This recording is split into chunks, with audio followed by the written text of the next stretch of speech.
is up, YouTube? Welcome to the Old Cranky Man channel. My name is Rugley.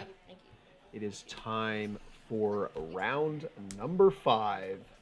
Luke Sheely at the bottom of your screen, hungry for back-to-back Lawnlander Championship Series qualifier wins. This should be a win and in for both players. Luke's opponent, Mitch, playing Workshop Midrange. These players are off to a blistering fast start. Mitch has Mox Pearl, Lotus Petal, Land. What is it going to be? A Foundry Inspector, I think, maybe? Mitch, that land, also Tolarian Academy. So 4 points to start off here from Mitch. Very, very powerful draw. Luke says, I have a turn 2 Oko Thief of Crowns. That turns the Foundry Inspector into an Elk. And we will pass back over to Mitch here. It is insane to me that Oko can nuke a creature and not die when it attacks. Absolutely nuts. So, for these players and their decks, like I said, Mitch playing Workshop Midrange. This is an artifact-based mid-range deck that can make use of tons of mana, but it can also just go aggro mode. You see the points there of Mox Pearl, Mox Sapphire, Strip Mine, Mana Vault, and Tolarian Academy. Opponent Luke Sheely playing Seeker Walk. Seeker Walk, a mid-range deck with a combo finish featuring Spell Seeker, Time Walk, and Survival of the Fittest, 4 points. Mitch has a follow-up of Steel Overseer and Lion Sash. I don't know if Oko is going to keep up with all of this pressure. Luke is going to need to put together something fierce because he's going to be dead real soon. Tolarian Academy giving Mitch so much mana to pump out these threats real quickly. What does Luke have for turn number 3 here in round 5 of this LCQ? Listen, if you haven't done so already, please subscribe to the channel. Make sure you turn those notifications on so that we get to annoy you every time we upload a video.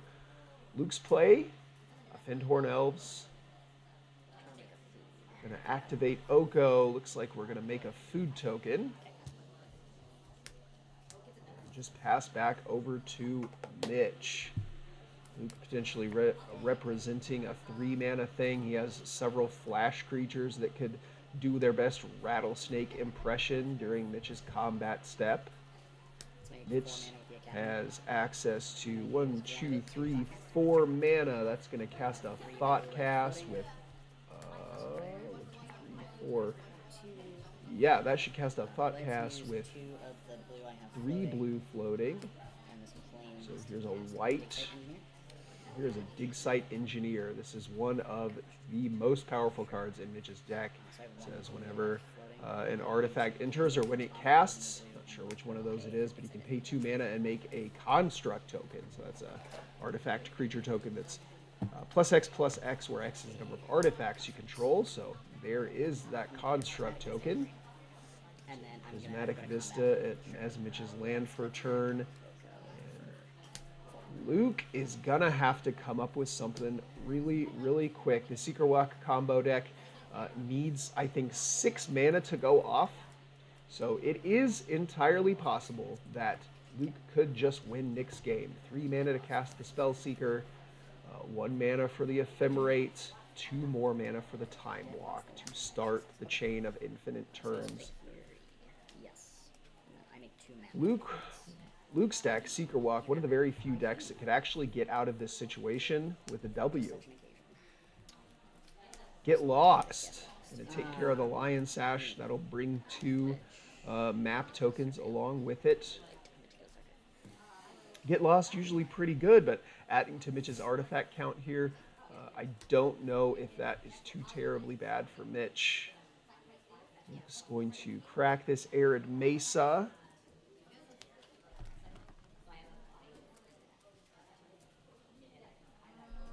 That's going to put a Surveil land into play, so, digging Luke even further into the deck, looking for that Spell Seeker. We're going to find out real soon as Game 1 coming to a conclusion real quickly, one way or another here.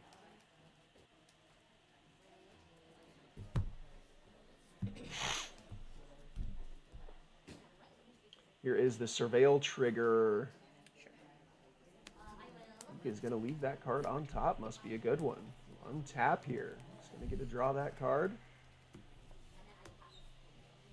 Does he have 6th mana source and a Spellseeker?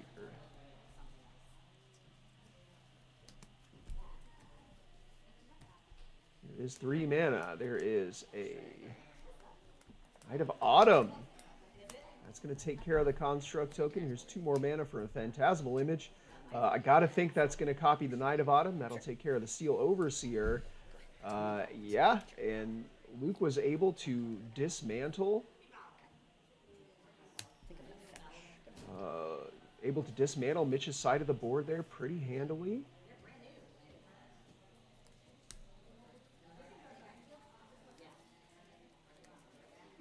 Like Mitch is going to crack that Mishra's Bauble there to take a look at the top card of the deck. Didn't like what he sees, so he's going to crack this Prismatic Vista and get a shuffle.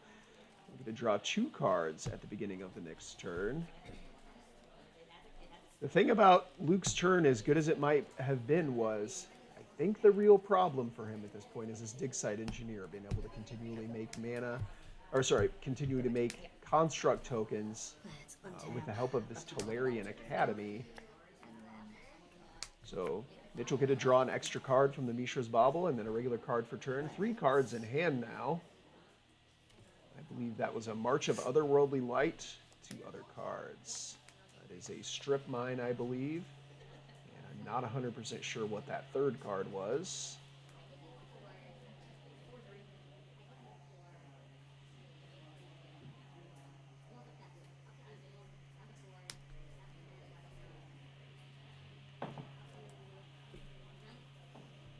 Yeah, I think I'm Strip Mine here, Surveil.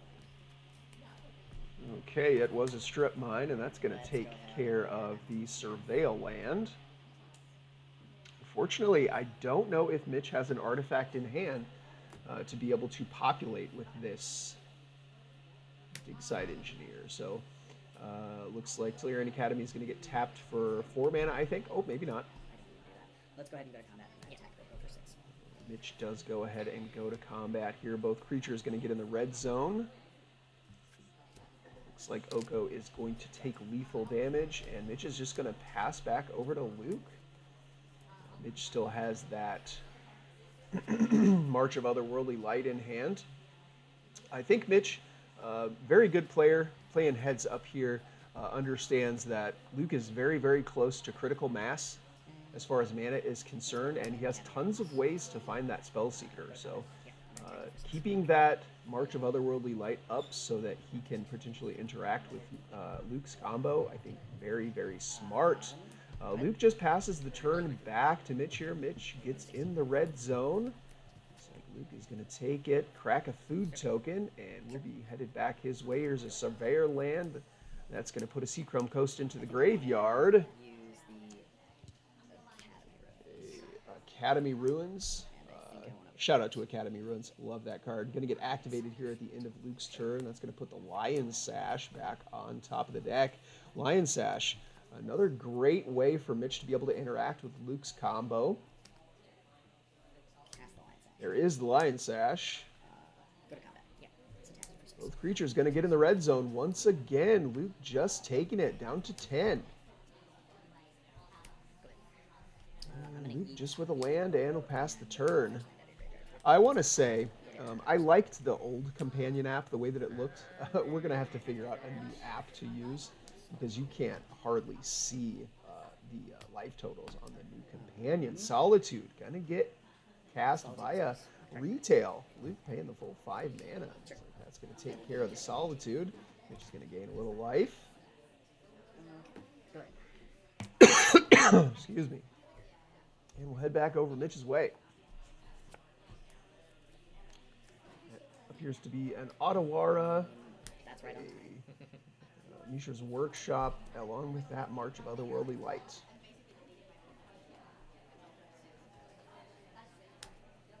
Potentially time to start cracking map tokens. It sure is. So I reveal the top card of my library, put it in my hand as a land. If not, you get the counter. Yep, gonna get cracked. That'll add a Marsh Flats to Mitch's hand. And we'll crack the The other map token going to get sacrificed as well. It's going to reveal an Articart waste. That'll go to Mitch's hand also. Go to combat. We're gonna. Mitch gets in the red zone. Here is an attack for 6. Sure. No chance. Solitude is going to trade with Dig Site Engineer. Luke will gain 3 off of that. And we'll head back Luke's way. Luke feeling pretty comfortable getting in the red zone now. Here's an attack for 6. Looks like that's going to knock Mitch down to 14. Tons of cards in hand for Mitch. I see an Ether Spellbomb there. That is going to also another way for him to interact with the combo. Foundry Inspector gets in the red zone.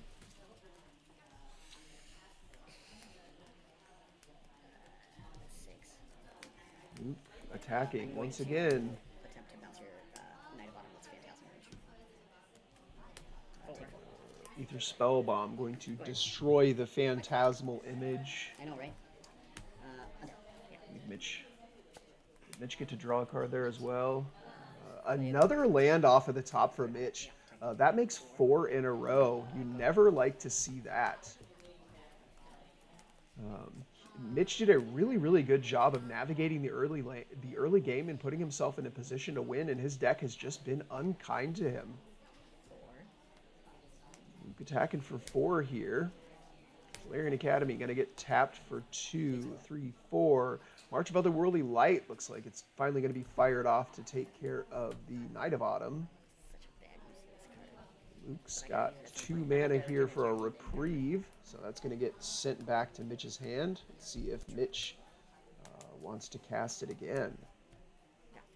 Luke gets to draw a fresh card here from the reprieve. Marsh Flat's going to get cracked. Are we going to see the March of Otherworldly Light once again? I think we are. Please go. There it It's like is. the cosmic rebirth, my phantasmal image in response.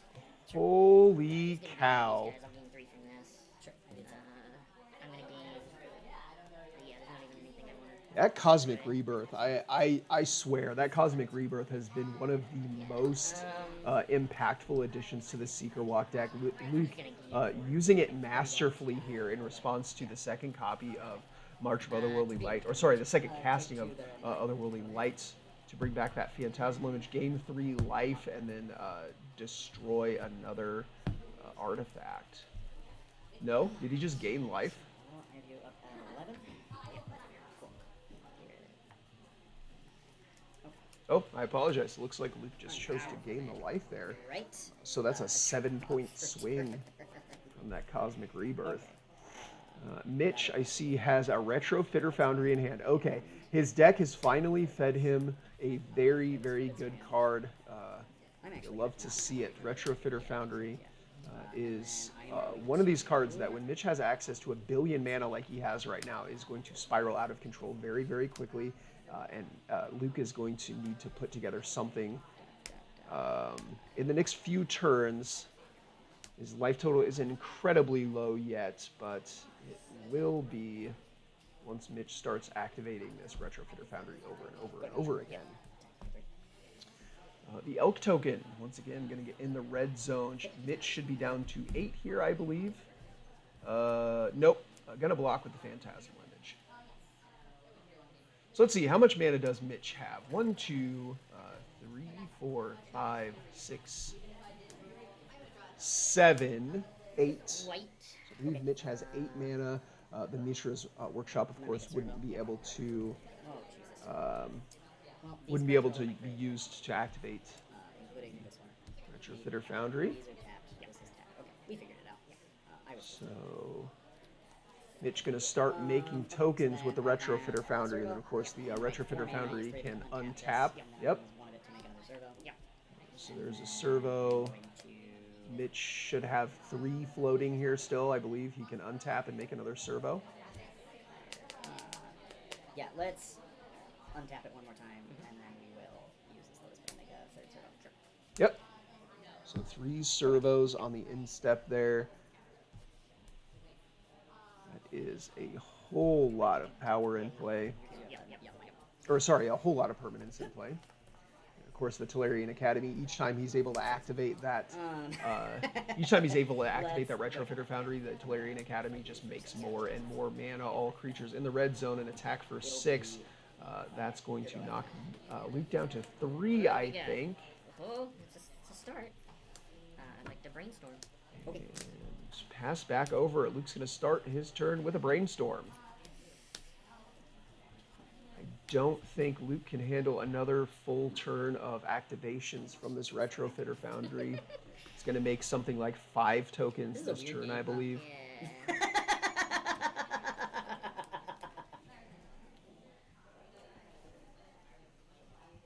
Well, I will take that, and then I probably have to take this.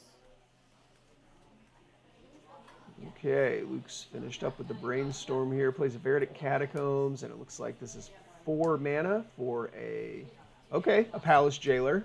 You got it. That's a start. So the elk is gonna go under the Monarch. Any of these? I could, but I don't think it actually takes anything off the board. The Mono Green players are undefeated. I'm gonna fetch And gonna crack the Verdant Catacombs here. because it's not gonna do me any good to draw what's on top of the Monarch. Yeah, you hear Luke there. He doesn't want to draw the card he put on top of the Brainstorm, so Verdant Catacombs gonna let him shuffle up the library and hopefully give him something good off the top for this Monarch. Otherwise, it'd just be time to pack it in. I'm going to activate Retrofit Foundry and trigger server. All right, Mitch's gonna start going to town with his Retrofitter Foundry. Good. I'm going to... Believe it makes something like 5 servo tokens this turn. I would like to make 1, 2, 3, 4, 5, 6, 7, 8 mana. Sure. Use 3 of it, untap Retrofitter Foundry. Yep. Turn one of the tap servos into a Thopter. Yeah. Or Using the 4, I'm going to use 3 of it, untap the Retrofitter Foundry. Yep. Use the last to turn this servo into a Thopter. yeah. Oh, Mitch going down the pathway of making Thopters instead of making more servos. And we'll head over to his turn. Luke gets to draw a card for the Monarch there. Let's see if Mitch can finish this one off. He still has that Otawara in hand. There's 3 mana from a Mishra's Workshop. Sure. Crucible of Worlds. Start So having fun. here is a Strip Mine. That's going to take care of the forest, enchanted with a Utopia Sprawl. Combat. Yeah. Yeah. 2. Here you go. Neat. I'm the king. Okay, so Mitch gets to take the Monarch there, and that'll get back his Foundry Inspector. Gonna draw a card for the Monarch, and this might just be Luke's last turn here. Let's see what happens. Of course, Mitch does still have that Otawara in hand should Luke attempt to go for the combo. He's got a Survival of the Fittest. Does he have a creature in hand to discard? Okay, there is a Fiend Artisan. So does he have 6 mana now? I only count 5. I only count 5. So Mitch should be able to use this Otawara to break up the combo, and then... Yep. If that is an Otawara in hand.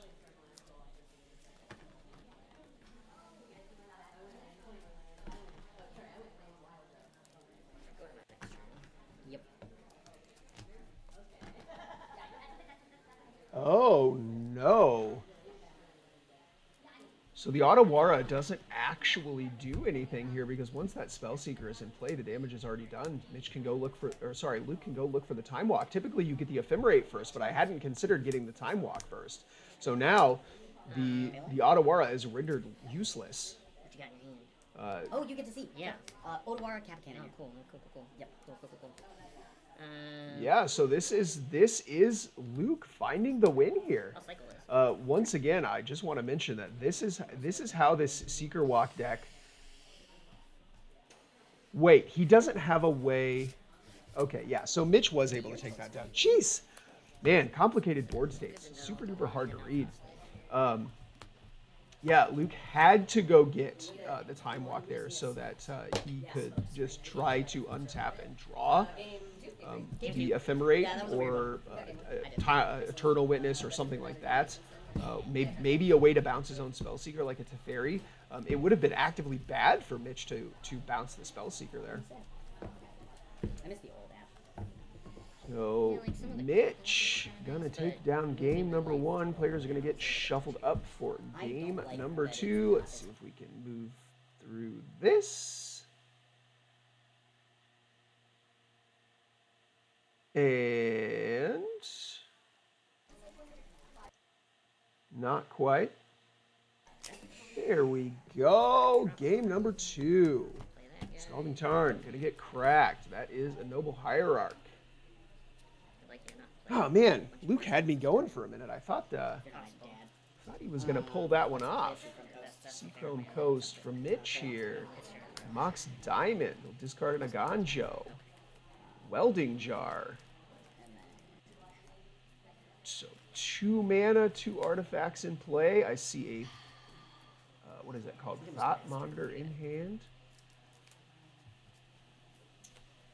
That is a Prismatic Ending, a Path to Exile, and a Windswept Heat. So not quite enough to play the Thought Monitor yet. He's just going to pass back over to Luke, who's got, once again, 2 games in a row. The turn to Oko. Last game, it proved to not be enough. Mitch was able to navigate his way through it and win that game. So perhaps Mitch will be able to do the same thing here. A food token is going to come into play.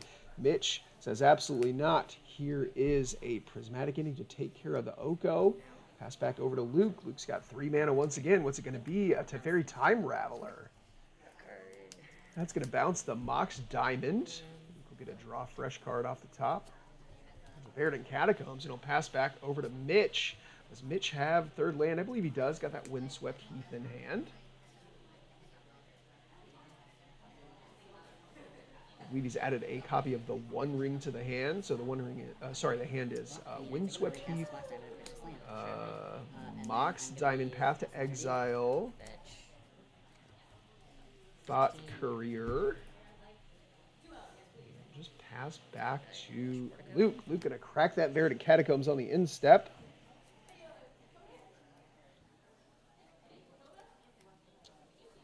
This is going to be a Surveil Land. I will say your deck has made the most convincing argument for the Surveillance that I've seen.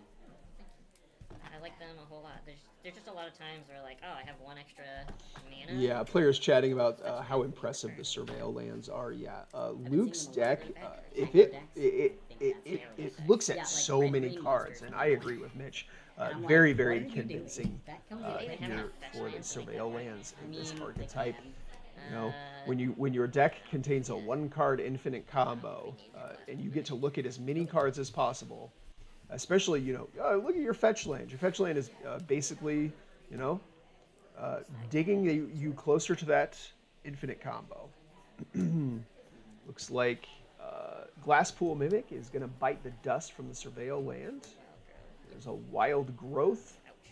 And 3 mana here. A Recruiter of the Guard. That will most likely go pick up the Spellseeker. There it is. Mitch, being aware of that, he's got the Path to Exile in hand. Should be able to break up the combo. Oh, wait, he can't. There's a Teferi in play. Oh, Mitch will not be able to interact at instant speed here. One Ring going to get activated. So Mitch will have protection on his turn. Let's see. Will Luke untap with 6 mana? If Luke has a land to play, we'll have 6 mana. Well, there it is. So Luke, with the help of the Teferi Time Raveler, I believe should be able to take infinite turns next turn. We'll get to see a game number 3. Let's see what happens.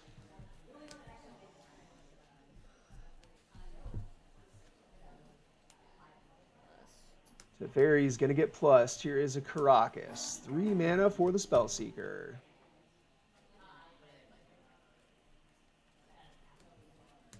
Spellseeker is going to get Ephemerate. Ephemerate will get cast to flicker the Spellseeker. It's going to go find the Time Walk.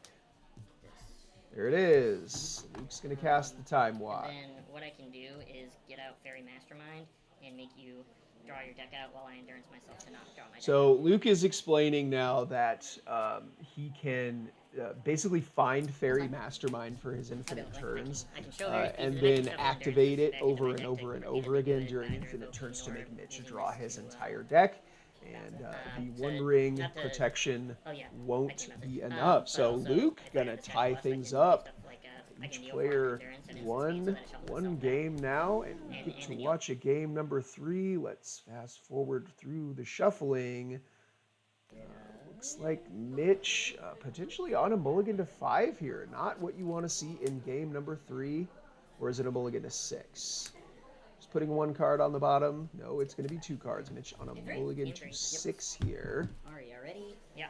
20, about 25 minutes, yes. So, Shock. let's see. I believe Luke kept 7 here. Going to start with a Temple Garden and a Utopia Sprawl. Mitch has a Flooded Strand. No Meticulous Archive? I don't actually know what that card does. Oh, it's the Surveil, the blue-white Surveil. Oh, no. I feel like I'm playing an aggro deck and don't You want are to tap playing an land. aggro deck. now, Like this, it's like, now Mitch, Yeah, now I can get this Mitch land is out of my saying deck and I that won't he ever doesn't draw want to a have the tap. Surveil lands in Fair. his deck. Fair. Yeah, there was, Having a like, tapped game one, land I needed the is second kind of life source, awkward so I was using, like, sometimes less when you want to be fortified. I was making like, threats and pushing I'm them not gonna complain, sideways. but this is not exactly what I wanted. Right? Okay. Alrighty. Go ahead. Let's see what Mitch has for turn number 2. Okay. We're gonna play Spire of Industry. Mm-hmm. And then I'm gonna play this Lotus Petal. Sure. And then I think I am going to... See that card in his hand. I believe it says whenever an artifact enters, you make a clue token. You investigate. Hang on, let me pull up Mitch's list because this is a new card from Murders of Karlov Manor. So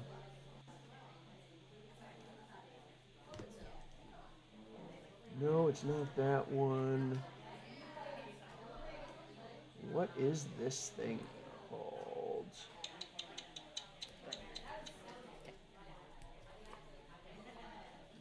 Okay. Well, sometimes it just doesn't matter. Wojek Investigator. I believe that is the card in Mitch's hand. So it's a 3 mana 2/4 with Flying and Vigilance. At the beginning of your upkeep, investigate once for each opponent who has more cards in hand than you. So the 2/4 Vigilance, very, very good against the aggro decks. Being able to take the initiative back and also protect yourself from it being taken is what's going to come into play here. I believe Luke going to crack this Arid Mesa, find a Surveil land. See what card is going to go to the graveyard or stay on top.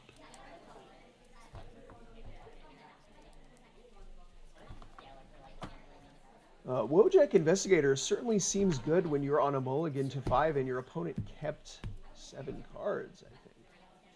Surveil. Neoform is going to go to the bin. And let's see what Luke's got for turn number 3. 2 cards in hand. Here is 4 mana for a Seasoned Dungeoneer. Island Maze. Seasoned Dungeoneer gonna let Luke search for a basic land. Unfortunately, this Wojek Investigator will be able to attack and take it back, as Luke does not have a flying blocker. We'll cross that bridge when we get to it, though. Mitch in hand. I see a Crucible of Worlds, a Walking Ballista, and I believe that is a Lita. Could be wrong. Lita.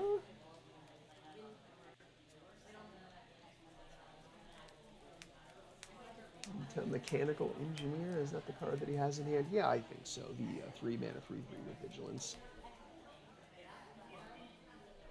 Code 15. Cast a Crucible of Worlds, trigger Forensic Agitator. Sorry, this is a forensic gadgeteer. How dare I think that that card that is white actually be a white card? So, forensic gadgeteer is the blue card that is actually white, right there. So, forensic gadgeteer, the 3 mana 2/3. Whenever you cast an artifact spell, investigate, and then activate the abilities of artifacts you control cost 1 less to activate. So, the Crucible of Worlds going to make a clue token and then be able to get that flooded strand back out of the graveyard. Of course, this being the forensic gadgeteer and not the other one means that Mitch cannot actually take the initiative here. Potentially, if he has a removal spell in hand, he will be able to kill the Seasoned Dungeoneer and then take it back, but we'll see what happens. And then I'm going to be casting a Walking Ballista X1. Sure. There is a Walking Ballista. And then it will be your go. We'll make another clue token. And we will pass back over to Luke here. Seasoned Dungeoneer is going to get a couple of +1/+1 counters from the the Forge. We'll see what Luke's got. Swing trigger. I'm going to go ahead and attack. So Seasoned Dungeoneer is going to explore. That'll put an Aven Mind Sensor into the graveyard here. Mitch down to 8, I think. Still with a very healthy life total. In spite of having all of these permanents in play, unless Mitch can find an answer for the Seasoned Dungeoneer, could be getting close to seeing a conclusion. Mitch going to crack a clue here, draw a card. There's another card for turn. I see a Prismatic Ending in hand, along with that Elita Mechanical Engineer. And one other card, I'm not sure what it is. Looks to be an Etched Champion. So Mitch does have Metalcraft, so the Etched Champion would have protection from all colors. Unfortunately, when the Seasoned Dungeoneer attacks, it gets protection from creatures. So the Etched Champion still would not be able to block it. Don't know how much of this damage Luke has actually done. Mitch seems to have taken a lot of damage off of that Ancient Tomb.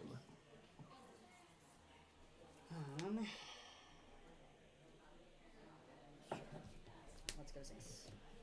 I'm going to pay 1. Mitch going to take 2 to crack a clue. Gotta think he's looking for an answer for that Seasoned Dungeoneer.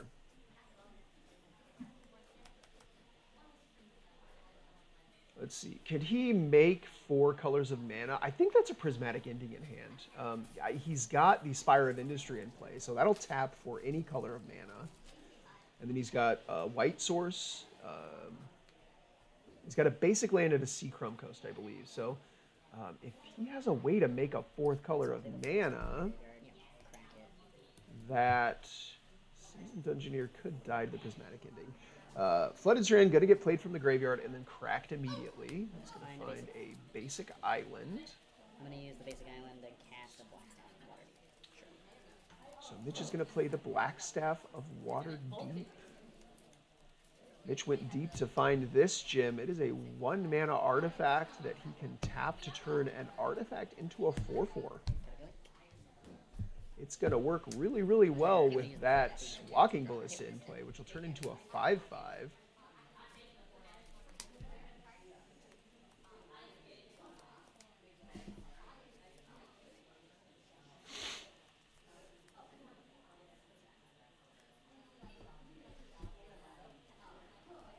I cannot grab this.